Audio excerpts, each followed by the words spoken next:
अस्सलाम वालेकुम व्यूअर्स, मेरा नाम फराज अहमद है और आप देख रहे हैं मेरा यूट्यूब चैनल। और सबसे पहले अपने चैनल पे आपको वेलकम करता हूं और इसके साथ साथ आपसे रिक्वेस्ट करता हूं कि अगर अभी तक आपने इस चैनल को सब्सक्राइब नहीं किया हुआ तो चैनल को सब्सक्राइब कर दें और इसके साथ साथ लगे हुए बेल आइकन को प्रेस कर दें ताकि आपको नोटिफिकेशन और अपडेट वगैरह सबसे पहले मिलती रहे। जी फारिस, तो आप हमें ये बताइए कि सबसे पहले अगर हमें कोई पेमेंट गेटवे सिलेक्ट करना हो तो इसका एक थ्रू आउट बेसिक प्रोसीजर क्या होगा, यानी कि हम किस तरह से जो है वो अगर ई कॉमर्स स्टार्ट करना चाह रहे हैं और पाकिस्तान में रहते हुए करना चाह रहे हैं तो उसके लिए स्टेप बाय स्टेप प्रोसेस आप हमें बताएं।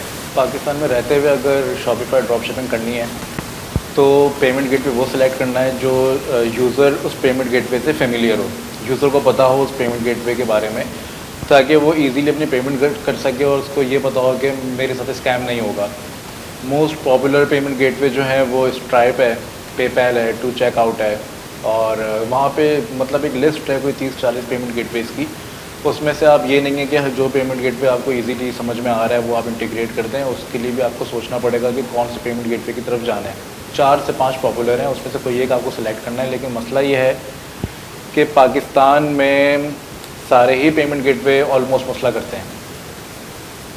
तो ये तो एक जेनरिक से जवाब हो गया, मतलब ये कि अगर फर्ज करें मुझे एक ई कॉमर्स स्टोर क्रिएट करना है या कोई वेब होस्टिंग की वेबसाइट क्रिएट करनी है या मैं कोई ऑनलाइन काम करना चाह रहा हूँ तो उसके लिए फिर मैं स्पेसिफिक कौन कौन से पेमेंट गेटवे हैं कि भाई ये 2-4 पेमेंट गेटवेज हो सकते हैं या कोई एक पेमेंट गेटवे स्पेसिफिक हो सकता है, तो उसका आप बताएं। मैं यूज़ करता हूँ पेपैल, ठीक है, और आप यूज़ कर सकते हैं पेपैल यूज़ कर सकते हैं, स्ट्राइप यूज़ कर सकते हैं और टू चेकआउट यूज़ कर सकते हैं। बस मेरी तरफ से 3 रिकमेंडेड है और आई गेस हैं भी ये सिर्फ 3 ही, इसके अलावा आप यूज़ नहीं कर सकते।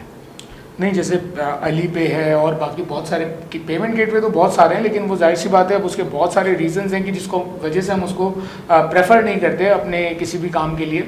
अब किसी के अंदर ये होता है कि जो सिस्टम की इंटीग्रेशन है वो नहीं होती, किसी के अंदर जो है वो इन्वॉइसिंग का स्ट्रक्चर इतना प्रॉपर नहीं है, किसी के अंदर कुछ और मसले हैं, कोई पाकिस्तान को सपोर्ट नहीं करता।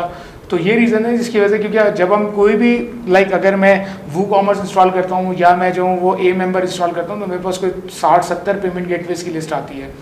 तो हमने उनको एक्सप्लोर किया जब हम अपने बिजनेस कर रहे थे, लेकिन उसके अंदर से जो हमने 3-4 पेमेंट गेटवे निकाले तो जैसा कि फारिस ने बताया उसके अंदर जो है वो आपका स्ट्राइप हो गया, आप जो है वो पेपैल यूज़ कर सकते हैं या फिर आप टू चेकआउट, और टू चेकआउट भी रिकमेंडेड बहुत सारी चीज़ों में नहीं है। अगर आप होस्टिंग वगैरह का काम कर रहे हैं उनके अंदर तो आपको जो है टू चेकआउट काम कर सकता है, लेकिन ड्रॉप शिपिंग में मेरा नहीं ख्याल कि टू चेकआउट आप कभी भी रिकमेंड करोगे। मैं इसकी ना स्टेप बाय स्टेप सारी चीज़ें बता देता हूँ। जहाँ तक बात है दूसरे पेमेंट गेटवेज़ की, देखें इसमें एक पेमेंट गेटवे होता है स्क्रिल। स्क्रिल मेरा all time favourite payment gateway है। मतलब मुझे पेपैल और टू चेकआउट या स्ट्राइप इतना ज़्यादा अपील नहीं करते, इतने फैसिनेटिंग नहीं है मेरे लिए। स्क्रिल जो है वो बेस्ट वर्क करता है, लेकिन स्क्रिल का प्रॉब्लम ये है कि अकाउंट, बिजनेस अकाउंट वहाँ पे इंटीग्रेट होता है। बिजनेस अकाउंट स्क्रिल का आप इजीली ले ही नहीं सकते, बल्कि एक ऑलमोस्ट नियरली इम्पॉसिबल आप समझ लें लेना, ठीक है। दूसरी चीज़ ये है कि अगर आपने ले भी लिया तो आप उसको इंटीग्रेट अगर कर देंगे तो यूज़र को पहले वहाँ पे शायद अकाउंट बनाना पड़ेगा, तब वो जाके पे करेगा। अब यूज़र एक ऑनलाइन ई कॉमर्स स्टोर पे आ रहा है, आपका अगर अगेन कोई बहुत बड़ा ब्रांड नहीं है, एक वो यूज़र या तो फेसबुक ऐड या गूगल से सर्च करते हुए अगर आपके स्टोर पर कहीं आ गया तो पहले वो वैसे ही डरा हुआ है कि मुझे यहाँ पे करना ही नहीं करना, क्योंकि ज़ाहिर है आप एक बड़ा ब्रांड नहीं हो। फिर वो जाएगा, फिर वो अकाउंट क्रिएट करेगा तो इतनी देर में वो पेमेंट छोड़ के भाग जाएगा, वो आपको पे नहीं करेगा। तो इसकी वजह से इसके लिए रिकमेंडेड नहीं है। वैसे वो मेरा मोस्ट फेवरेट जो है पेमेंट मेथड है दूसरे बिजनेस के लिए। मैं यूज़ करता हूँ business PayPal drop shipping store पे। अब पेपैल पाकिस्तान में अवेलेबल नहीं है। अच्छा, अब थोड़ी सी मिसकंसेप्शन है, मुझे नहीं पता किस हद तक ठीक है या नहीं है। लोग जो हैं वो कहते हैं कि पर्सनल पेपैल भी हम लगा लेते हैं। मेरी नॉलेज और मेरे एक्सपीरियंस के हिसाब से पर्सनल पेपैल नहीं लगता। हाँ, किसी स्पेसिफिक कंट्री का अगर लगता हो तो लगता हो, वैसे ज़्यादातर नहीं लगता। तो आप उसके लिए क्या करते हो कि अब लोग कहते हैं कि भाई हमारे पास पेपैल नहीं है, हम क्या करें। तो यार मैं इस तरह से काम करता हूँ, हमारी जो कंपनी दुबई में सेटअप हुई हुई है वहाँ का हमारा बिजनेस पेपैल है, वो हमने इंटीग्रेट कर लिया। अब आप बोलोगे भाई मेरे पास कंपनी नहीं है, दुबई नहीं है, कुछ नहीं है, तो उसके लिए ये करोगे कोई रिश्तेदार, कोई दोस्त, कोई तो बाहर रहता होगा।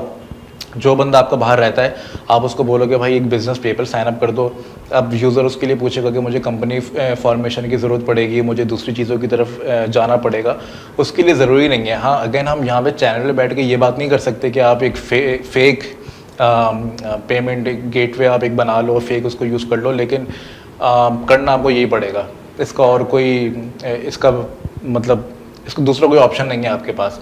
एक बिजनेस पेपल आप किसी से साइन अप करवा लें, कोई भी रैंडम किसी भी कंपनी से, ज़रूरी नहीं है कि आपको डॉक्यूमेंट देने पड़े, आपको डॉक्यूमेंट नहीं देना, बिजनेस पेपल साइन अप कराएं, उसी बंदे से अपने स्टोर पे इंटीग्रेट करवाएं। आप खुद से अपने स्टोर को लॉगिन, मतलब अपने पेपल को आपने लॉगिन नहीं करना है, आप अपने ही जिस बंदे से पेपल बनवा रहे हैं उसी से अपने स्टोर पे इंटीग्रेट करवा लें, आपका काम हो गया। वहाँ पे पेमेंट रिसीव करना शुरू करें।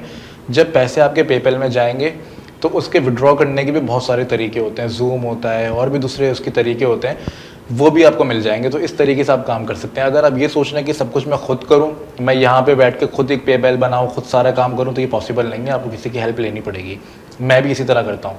अच्छा, यहाँ पे बहुत सारे लोग हैं जो इस तरह की सर्विसेज प्रोवाइड करते हैं कि वो आपको यूके में और यूएसए में जो है वो वर्चुअल बिजनेस रजिस्टर करके देते हैं, और इसके साथ साथ वो जो है वो यूके या यूएसए का वर्चुअल बिजनेस अकाउंट बना करके आपको दे देते हैं, और उसके थ्रू जो है वो आप यहाँ से बिजनेस कर सकते हो। तो उसके बारे में आप क्या रिकमेंड करते हो? उसका कोई फ़ायदा नहीं है।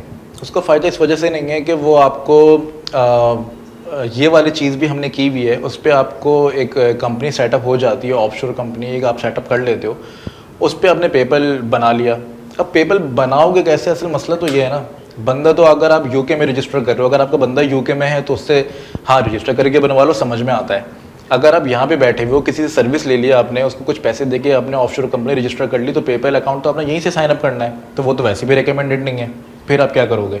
और दूसरी चीज़ ये कि इसमें ना बैंक इंक्लूडेड नहीं होता है इस सर्विस में। बैंक के लिए उसमें करना ये होता है कि आपका कोई बंदा फिजिकली उसकी वहाँ पे प्रेजेंस हो, वो जाएगा और वो आपके बिहाफ पे बैंक अकाउंट खोलेगा, ये चीज़ होती है।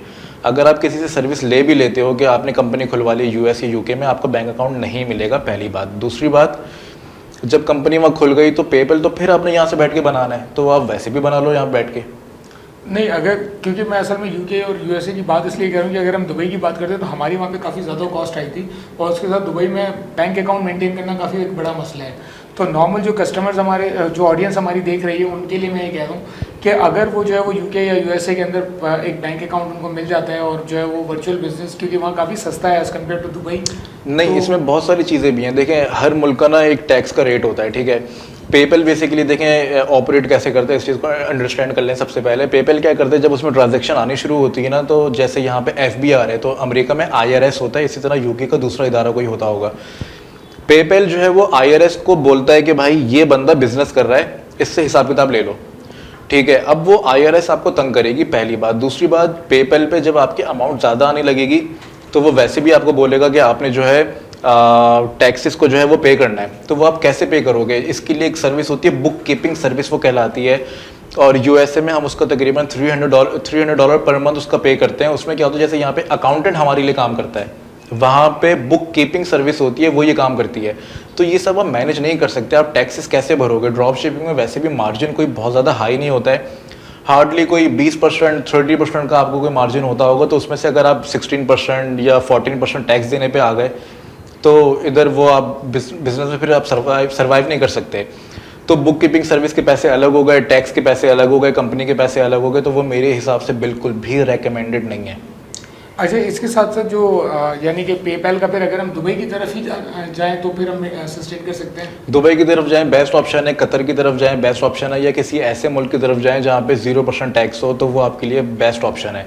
लेकिन अगेन वहाँ पे कोई बंदा होना चाहिए जिससे आप पेपैल साइन अप करवाएंगे, बिजनेस पेपैल वो आपके लिए साइन अप करेगा कोई भी फर्जी नाम पे, और वो आपके लिए इंटीग्रेट करेगा और आप उसको यूज़ कर सकते हो। पाकिस्तान से लॉगिन मत करना, वो वैसे भी सस्पेंड हो जाएगा।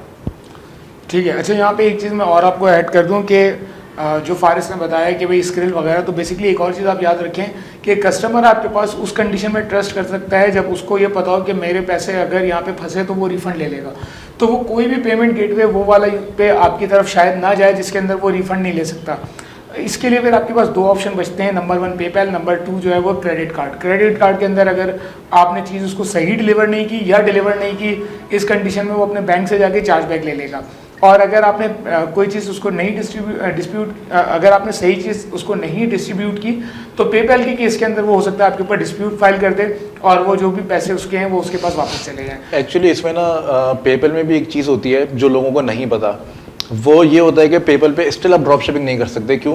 पेपैल ये आपको कहता है कि भाई जो आपके पास पेमेंट सारी ट्रांजैक्शन आ रही है, चाहे वो $1 की चीज़ है या कितनी भी अमाउंट की चीज़ है, जब आपके पास सेल आ गई पेपैल ये कहता है कि हर ट्रांजैक्शन पे आपने ट्रैकिंग आईडी उसको डाल के सबमिट करनी है। जब आपको ट्रांजैक्शन आई, आप उस पर क्लिक करोगे, वहाँ पे एक ऑप्शन आती है।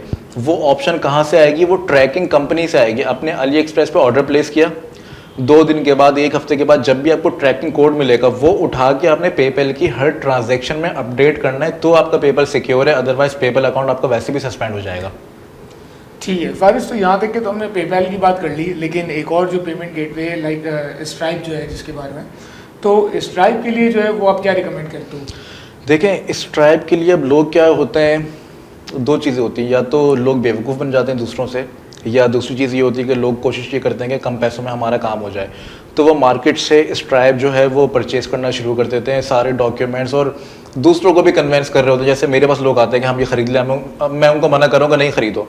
अब मेरा मना करना उनके लिए काफ़ी है, लेकिन वो मुझे कन्वेंस करने के नहीं, मेरे डॉक्यूमेंट्स मिल रहे हैं, चीज़ें मिल रही हैं। मैं स्टिल कह रहा हूँ भाई, जब मैंने कहा नहीं खरीदो तो मतलब नहीं खरीदो, ख़त्म हो गई बात। नहीं, डॉक्यूमेंट मिलने सब कुछ है, ठीक है भाई खरीद लो। खरीदने के बाद फिर मैं कहता हूँ कि भाई 2-3 महीने बाद वापस ही आ रहे होगे, तो वो होता ये कि वो इवेंचुअली उसको ब्लॉक हो जाना है। स्ट्राइप आपको ब्लॉक हो जाता है। स्ट्राइप जो है पाकिस्तान में अवेलेबल नहीं है। स्ट्राइप एटलस एक सर्विस है, स्ट्राइप की ही सर्विस है, स्ट्राइप एटलस के नाम से।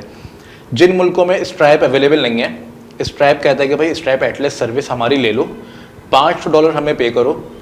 $500 के बदले उस मुल्क में US या UK जो भी उनका होगा, US होगा, तो एक वो कंपनी ऑफशोर या जो भी वो रजिस्टर करेंगे, उसके बिहाफ पे वो आपको स्ट्राइप अकाउंट बना के दे देंगे। $500 लेके स्ट्राइप एटलस अकाउंट आपको दे देंगे। वो होता बेसिकली स्ट्राइप अकाउंट ही है, और पेमेंट मेथड में आपने अपना पायनियर वहाँ पे लगा दिया। तो ये एक ऑप्शन है, लेकिन इसके लिए आपको $500 चाहिए होंगे। और अगेन प्रॉपर स्टोर बनेगा, सारे लीगल पेजेस उस पर बनेंगे, उसके बाद आप स्ट्राइप एटलस के लिए अप्लाई करोगे। अगर वो अप्रूव करते हैं तो, ऐसा नहीं है कि ऐसे जाके अप्लाई कर दिया, वो अप्रूव अगर करेंगे तो स्ट्राइप एटलस का अकाउंट देंगे आपको $500 के बदले, और उससे आप अपना बिजनेस कंटिन्यू कर सकते हो। ये दूसरा ऑप्शन है। अच्छा, अगर जो है वो ये प्रोसीजर जो दूसरा ऑप्शन आपने बताया ये लेके चलते हैं, तो इसके अंदर क्या जो स्ट्राइप है उसके अकाउंट को कोई खतरा है? स्ट्राइप के अकाउंट में देखें 2-3 चीज़ें हैं। पहली चीज़ तो ये है कि वो बहुत सारे ना डेबिट और क्रेडिट कार्ड्स जो है वो एक्सेप्ट नहीं करता अक्सर और बेशतर।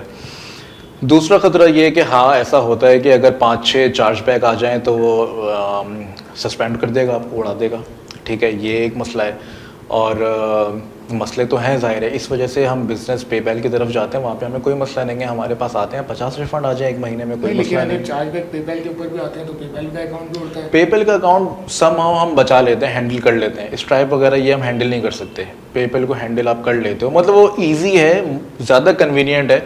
मैं ये कहता हूँ कि एक्चुअली ये हम वीडियो बना रहे हैं तो हमें सारे पेमेंट मेथड इनको बताने पड़ेंगे, जो कि ऑप्शन है। आप जा भी सकते हो, ऐसा नहीं है कि हर बंदे का स्ट्राइप उड़ता है, आप जा भी सकते हो। लेकिन वैसे अगर मैं किसी को रेकमेंड करूँगा तो बोलूँगा कि भाई बिजनेस पेपैल की तरफ जाओ, आप सुकून से काम करोगे।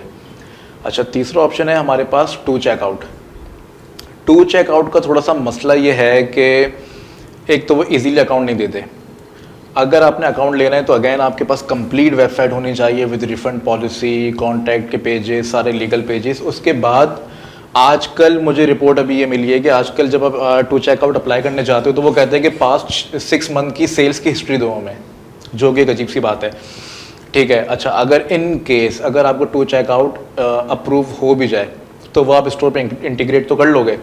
अब मसला ये है कि शॉपिफाई का 4 पेज सबमिट होता है। प्रोडक्ट बंदा ने देखा, उसको क्लिक किया, ऐड टू कार्ट हो गया, चेकआउट के पेज पे गया, फिर उसने अपनी शिपिंग इन्फॉर्मेशन डाली, फिर वो पेमेंट, मतलब वो 4 पेज का चेकआउट होता है। जब आप टू चेकआउट इंटीग्रेट करोगे तो आप ये समझ लो कि वो 6 पेज का चेकआउट हो गया। तो यूज़र को 2 पेज मज़ीद आगे जाने हैं, जिसकी वजह से आपका कन्वर्जन रेट कम हो जाएगा। इसके अलावा टू चेकआउट आपको ये कहता है कि हमारा 1% रिफ़ंड रेट है, मतलब 1% अलाउ है आपके लिए रिफ़ंड। अब मेरी टू चेकआउट से बात हुई कि भाई आप ये समझो कि अगर मेरे 500 से 1000 500 to 1000 अगर ट्रांजैक्शन मेरी गिर रही हैं, चाहे वो कितने भी अमाउंट की हो, 500 से 1000 ट्रांजैक्शन गिरेंगी तो भाई उसमें से 50 बंदा तो डिस्प्यूट मार सकता है, ये रिफंड ले सकता है, या 25 बंदा तो लेगा, 1000 में से 25 बंदा तो लेगा। स्कैम भी होता है लोगों के साथ। वो कहते हैं नहीं, 1% होगा तो अलाउ है, 1% से ज़्यादा होगा तो टू चेकआउट वो आपका वैसे भी सस्पेंड कर देंगे। और ये मेरे साथ पास्ट में बहुत ज़्यादा हुआ है, क्योंकि हमारी जो जितनी प्रोडक्ट्स हैं उसके लिए हम यूज़ करते रहें, मेरा ख्याल से 500 मैक्सिमम उनका 2% का होता है कि 2% से एक्सीड करेगा तो आपको अकाउंट को उड़ा देते हैं। एक्चुअली वो उनका नहीं है, ये वीज़ा जो कंपनी होती है जो पेमेंट गेटवेज को सपोर्ट कर रही होती है, वीज़ा कंपनी का होता है 1%। तो वो वीज़ा की तरफ से अलाउ होता है कि 1%, ज़्यादा नहीं। हाँ, वो टू चेकआउट ने अपने लिए अपनी उसको ज़ाहिर स्ट्रॉन्ग करने के लिए हो सकता है उसको फिर 1% किया हो, लेकिन टू चेकआउट ने मुझे ये बताया कि 1% अलाउ होता है। अच्छा, अब इसके अलावा दूसरा मसला ये है कि एक तो अकाउंट नहीं देते और 1% का ये तो मसला है, तो वो वैसे भी आपको सस्पेंड कर देंगे। दूसरा इसमें मसला ये है कि 4 पेज सबमिट को वो 6 पेज सबमिट हो जाएगा। अच्छा, एक इसमें मसला ये है कि इसका जो थ्रेशोल्ड होता है मिनिमम, वो कोई $350 आई गेस मिनिमम होता है, जो वीकली आप उसको विड्रॉ कर सकते हो अपने बैंक में। लेकिन इसकी जो फीसेस होती है ना, वो बहुत ज़्यादा हाई होती हैं पर ट्रांजैक्शन। वो आपको मतलब शायद 3.5% प्लस $1.5 ऐसा कुछ वो चार्ज अलग कर रहे होते हैं। फिर जो विड्रॉल पे आपको अलग चार्ज कर रहे होते हैं, फिर वो दूसरे उनके चार्जेस वगैरह वो इतने ज़्यादा होते हैं कि टू चेकआउट आप सर पकड़ के बैठ जाते हो कि भाई ये मेरे बस का नहीं है, मैं इसको नहीं चला सकता। तो ये सारे मसले हैं। लेकिन अगर पाकिस्तानी ऑडियंस में अगर कोई बंदा करना चाहता है तो उसके पास सीधे सीधे ऑप्शन क्या है, बिजनेस पेपैल, उसकी भी सारी कहानी बता दी, स्ट्राइप एटलेस उसके बाद बता दिया, और टू चेकआउट। इसके अलावा इन 3 ऑप्शंस के अलावा आपके पास कोई और ऑप्शन नहीं है। और पाकिस्तान में अगर आप लीगली काम करना चाहते हो, जो चीज़ अलाउ है, तो मेरे ख्याल से सिर्फ टू चेकआउट अलाउ है। बाकी इन दोनों में से कोई भी पेपैल वगैरह ये पाकिस्तान में लीगली अलाउ नहीं है। उसके लिए फिर आपको जो है वो बाहर अकाउंट खुलवाना है और बाकी सारी चीज़ें करना पड़ती हैं। टू चेकआउट के अंदर अपने बहुत सारे प्रॉब्लम्स हैं उनकी। एक तो ये कि लिस्ट ऑफ प्रोडक्ट्स अवेलेबल होती हैं उनकी वेबसाइट के ऊपर। अगर आपने उसके अलावा कोई भी प्रोडक्ट बेची तो आपका अकाउंट उड़ा देते हैं। आप हाँ, उनकी ऐसी सिर्फ अलाउड लिस्ट में से चीज़ें सिलेक्ट कर सकते हो, उसके अलावा कोई भी चीज़ आप उसको सिलेक्ट नहीं कर सकते। और इसके अलावा ये कि उनके अंदर फिर वही जैसे फारिस ने बताया कि हर चीज़ के ऊपर ट्रांजेक्शन फीस काफ़ी ज़्यादा है। विड्रॉल वगैरह तमाम चीज़ों को ऑलमोस्ट 3 to 4% जो है ना वो आपको निकलवाने में पैसे आपके टोटल कंज्यूम हो ही जाते हैं उसके अंदर। तो टू चेकआउट मैं रिकमेंड करता हूँ, लेकिन रिकमेंड उस कंडीशन में करता हूँ कि अगर आप लोकल वेब होस्टिंग का काम कर रहे हो, लोकल ऐसी प्रोडक्ट्स का काम कर रहे हो जो कि अलाउड लिस्ट में आती हैं, तो फिर जो है वो आप जो है वो इसको टू चेकआउट को ले सकते हो। और टू चेकआउट का एक और प्रॉब्लम ये है कि वो बहुत सारी डिजिटल सर्विसेज को अलाउ ही नहीं करता। फिजिकल सर्विसेज को बहुत सारी अलाउ करता है, लेकिन डिजिटल में बहुत सारी प्रोडक्ट्स को जो ऑनलाइन है, लाइक एसईओ की पेमेंट्स हो गई, या आप जो है वो इस तरह की जो पेमेंट्स है उनको वो अलाउ नहीं करता। वेब डिज़ाइनिंग को करता है, वेब होस्टिंग को करता है, इस तरह की चीज़ों को करता है। लेकिन जिन चीज़ों में जो है वो लाइक मॉनिटरिंग शायद नहीं होती है, मेरे आइडिया, उनको वो अलाउ नहीं करता। जो जिस तरह हमने जब मालूम किया था, तो बहुत सारी प्रोडक्ट्स हैं, रिपोर्ट्स हो गई, रिपोर्ट राइटिंग वगैरह, इन सब चीज़ों को उन्होंने मना कर दिया था कि ये हमारी अलाउड लिस्ट में नहीं है। तो टू चेकआउट आप उस कंडीशन में यूज़ कर सकते हो कि अगर आपकी प्रोडक्ट उनकी अलाउड लिस्ट में है और आप एग्री करते हो कि आप 3 से 4% जो है वो आप उनको देने को तैयार हो, और ये चीज़ आपके जहन में है कि आपका जो चार्ज बैक रेशियो है वो कम होगा, उस कंडीशन में आप टू चेकआउट की तरफ जा सकते हो। जहाँ तक बात है पेपैल की, अगर आपको कोई रिश्तेदार बाहर है और आप समझते हो कि वो आपके लिए अकाउंट मैनेज करके दे सकता है और आपको रजिस्टर करवा के दे सकता है, फिर आपने जाना है पेपैल की तरफ, जो कि सबसे बेस्ट है। क्योंकि पूरी दुनिया में जो लोग ट्रांजेक्शन करते हैं वो सबसे ज़्यादा पेपैल की तरफ पेपैल पर ट्रांजेक्शन करते हैं। याद रहे कि ये सारी बातें जो हम यहाँ पे कर रहे हैं वो ये कोई 18-20 मिनट की वीडियो बनाने के लिए नहीं कर रहे। ये पूरा एक्सपीरियंस है हमारा। हमने मुख्तलिफ दफ़ा जब हमारे गेटवेज उड़े हैं, जब पेपैल के अकाउंट उड़े तो हमने कहा यार दफ़ा करो। हमने जो है वहाँ पे लाइक क्रिप्टो करेंसीज के गेटवेज लगा दिए, इथेरियम लगा दिया, बिटकॉइन लगा दिया, लोग पे नहीं करते। आप 50 गेटवे मिल जाएंगे, आप इस तरह के जो गेटवेज हैं उनको लगा लो, उनमें कोई मसला नहीं होता। जितने भी क्रिप्टो करेंसीज के गेटवे हैं बहुत आसानी से मिलते हैं, कोई रिस्ट्रिक्शन नहीं है, हर तरह की प्रोडक्ट आप बेच सकते हो।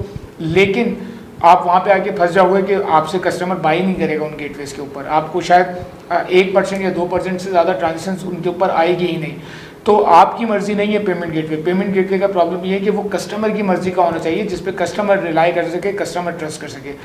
तो ऑनलाइन फील्ड के अंदर सबसे बड़ी जो अंडरस्टैंडिंग वाली चीज़ है वो ये चीज़ है कि अगर आप बिजनेस करो तो आपको पता होना चाहिए कस्टमर कौन से पेमेंट गेटवे से पे करेगा, ना कि ये कि मेरे पास 50 पेमेंट गेटवे का ऑप्शन है, मैं उनमें से कोई भी Tom Dick and Harry select करके उसको लगा दूँ। तो ऐसा काम नहीं हो सकता। तो अगेन फिर ये 3 है और 3 में से 2 का आपको बता दिया। तीसरा स्ट्राइप है। स्ट्राइप के अंदर जो है वो भी काफ़ी फ्लेक्सिबिलिटी है, और अगर आप उसको तरीके से चला सकते हो तो आप स्ट्राइप लगा सकते हो। तो तमाम चीज़ें आपको बता दी हैं, तमाम इन एंड आउट्स आपको तमाम इस वीडियो में डिस्कस कर दिए हैं। कोई भी सवाल हो पेमेंट गेटवे से रिलेटेड तो आप कमेंट सेक्शन में ज़रूर पूछ सकते हैं। इसके साथ साथ हमारा टेलीग्राम का ग्रुप है, ज्वाइन करें ज़रूर उसको। फराज एंड फारिस सर्च कर लें, learn with Faraz and Faris search कर लें टेलीग्राम इंस्टॉल करके, और अगर जो है वो हमारी वीडियो में डिस्क्रिप्शन में लिंक दिया हुआ होता है, उसके थ्रू ज्वाइन कर सकते हैं। लेकिन अगर आप उसके थ्रू ज्वाइन करें तो VPN ज़रूर कनेक्ट कर लें, क्योंकि पाकिस्तान में Telegram by default joining block है। तो आई होप वीडियो कंटेंट आपको पसंद आया होगा। पसंद आया तो ज़रूर अपनी आरा साझा करिएगा और मिलते हैं नेक्स्ट वीडियो में। जब तक के लिए अल्लाह हाफ़िज़।